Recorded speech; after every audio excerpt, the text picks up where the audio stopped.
Slick, No. come on, Slick. You know what? No. Come on. You guys are going to do this to me. No. The question was, could he go do it without AD? AD played. AD balled out. AD was the same AD. That's what I responded to. So is that your answer to the question? I feel like Joel Embiid right now. You guys took it out of context. Let me ask you though, Slick, because this is not the question at hand, but this is a serious question. I picked the Lakers in 6. Joy picked the Lakers in 7. Cat wasn't here to make his pick, but you, rightfully so, no shade at all, have doubted the Lakers. We all have. You just doubted them the most. How surprised are you at where they are? I'm very surprised. I'm very surprised that they came together. There's two elements here. Number one, that all those pieces have come together and that Darvin Ham, a first-year head coach, has pulled the strings as deftly as he has. Really good point. It's not about X's and O's. It's about getting these guys to believe. Yeah. I'm just so impressed by that. And then the other part is, quite honestly, it's just the physical history of LeBron James and Anthony Davis have not missed a game, have not been compromised physically. I just thought at this point, with their history over the last couple of years, you couldn't count on them. Fair. And that it couldn't come together. So it has, and I said it once. I love this Lakers team because they've somehow, despite having LeBron James and Anthony Davis, they feel like the underdog. Yeah. And I'm always rooting for the underdog. Slick, you segued me perfectly to why I give Darvin Ham the most credit for the success going on with the Lakers right now. Because, Kat, I look at it like this. If I were to take a puzzle, and I heard this analogy before, if I were to take the pieces of the puzzle and pour it on the table, and I say, okay, Joy, you put that piece there. Kat, you put that piece there. Slick, you put that piece there. Kat, put that piece there. Joy, put that piece right there, and then we watch it built. Who deserves the most credit for what occurred? See, in my mind, it's the person who orchestrated where the puzzle pieces should go. And Darvin Ham has masterfully orchestrated where the pieces to this Lakers puzzle should go. Remember, Lonnie Walker went from a starter the first game of the season to the 9th, 10th guy off the bench after the midseason trade, to being the most instrumental player in that Game 4 pivotal game where he had to come in and give you 15 points in the fourth quarter by himself.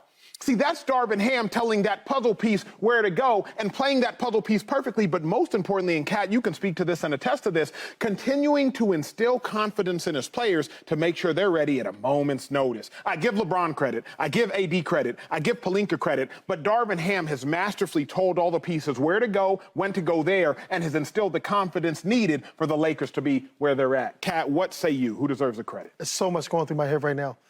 Bill Cosby used to say this one joke. He said, the father gets his son ready for the league, for college, for whatever. And then he goes out there and he runs touchdowns and he gets 50 points. And when the kid gets into the TV, he goes, "Hi, Mom." So you hi, Mom, Darvin Ham. I'm Rob Pelinka. Because Rob Pelinka watched Darvin Ham. Rob Pelinka talked to the people in Milwaukee and said, "Hey, listen, how's his personality?" He's talking to different guys. Oh, he motivates people.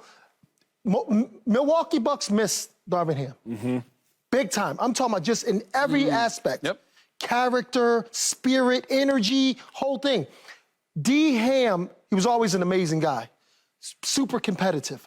Watching them, I'm giving it Rob, because Rob's saying, okay, I'm stressed out a little bit. I got to move these pieces around. I know I got two of the best players that ever played a game. Once they're healthy, I got a chance. So let me do this. D. Ham, you did amazing.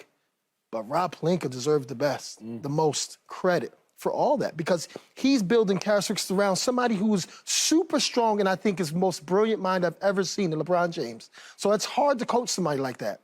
And he said, all right, I'm going to pick this guy to help me with LeBron, help me with AD, and help me with this. And then now, hey, listen, the trade come around and you just get all these different pieces that just fit in perfectly.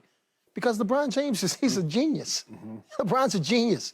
D. Ham, again, I give you credit, but Rob Pelinka deserves the most. Rob Pelinka, where are you at? I'm a D. Ham. He's Rob Pelinka. Obviously, Slick has alluded to his answer, not giving it exclusively. Joy, where do you stand? Let's go, Joy. I'm the first one that's going to mention LeBron James.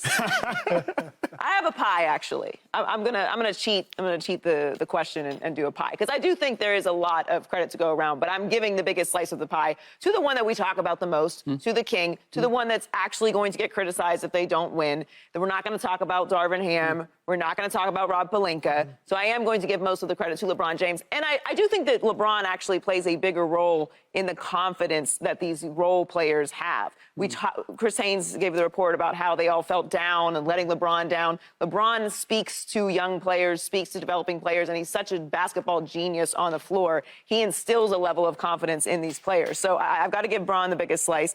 I got to give Anthony Davis some credit. Anthony Davis is getting the other big chunk because he's the most important physical elements of actual basketball that has influenced their winning on the court. LeBron is obviously very close, and I think they trade roles in that way. But we know what Anthony Davis meant to the Lakers' success, even getting to the postseason when LeBron was out. And his consistency physically, obviously he could be a little more consistent offensively, but he's been tremendous. He deserves a lot of credit. I will give Rob Pelinka credit. We were killing him before the trade, so we've got to give him some credit for actually making the trade and the role players being the proper type of players to play alongside LeBron and AD. Yeah. Give Coach Ham credit as well. Again, this is his first year coaching as a head coach in the NBA, and he has the Lakers, who we didn't even think were a playoff team for most of the season, now in the Western Conference Finals. And I've got to give some love to the role players. They've each stepped up in huge moments. Yeah. They've played their roles to perfection, and I personally believe that any kind of successful team has role players that have big moments throughout the runs, who stay consistent, who stay ready. And so the Lakers as a team have really just impressed me. I would go with LeBron James, but I have a reputation to uphold, so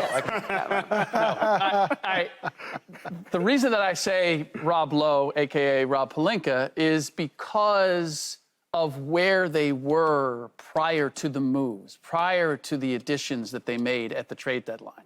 As good as LeBron James still is, and Anthony Davis and all of that, and Darvin Ham, they were still a 13th place team.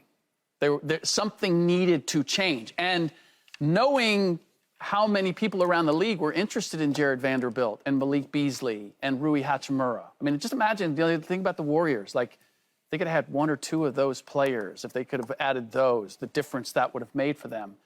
That, to me, transformed this team. So as much as all of those guys have contributed, this team is not where it is right now without Rob Pelinka not only making those moves, but sort of outfoxing the rest of the league to get those players. Subscribe here to get the latest from Speak, and go watch a few segments from our other shows on FS1.